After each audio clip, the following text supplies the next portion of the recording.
That's the context where I'm beginning this motion, this second motion, to dismiss with prejudice.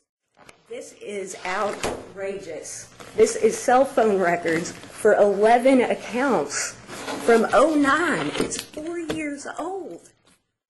And there's no way that the Commonwealth thought they already filed that. There's no way. The court just sat here and listened to I don't know how many arguments about phone calls, and there has to be some showing they even happened. Well, if it's in there, show me. There's one thing I've learned about this case. If I don't have it, it's exculpatory. I don't know why, but I believe that. I have scrambled. It's like standing there watching a train coming towards your client really slowly, and you're so inundated. I would request and make one motion right now for all discoverable and exculpatory evidence and/or everything you have, we need now.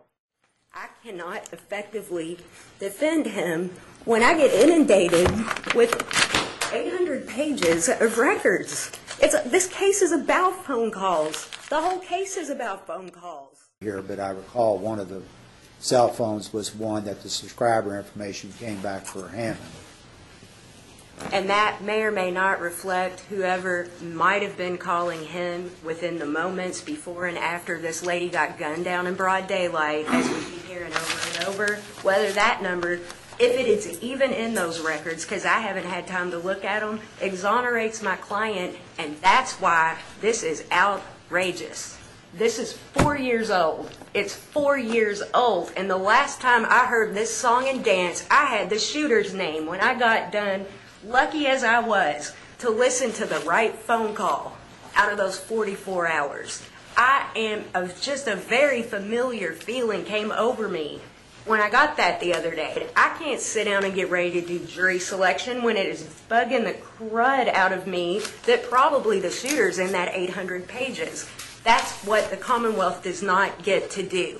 And this is the second time that I have been blindsided like this, where I'm sad looking at one direction. Do I pretend this information just doesn't exist because I don't have time to sift through it? And it's going to take 2 years probably to go through it. They've had twice that much time at their leisure if they wanted to go through it. I didn't even know they had it until the 1st of May.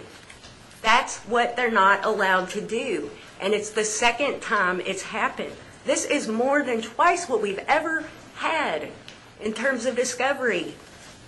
But I believe it was an oversight that it was in the box and it had not apparently, even though it looked like it had been scanned in, it apparently had not been.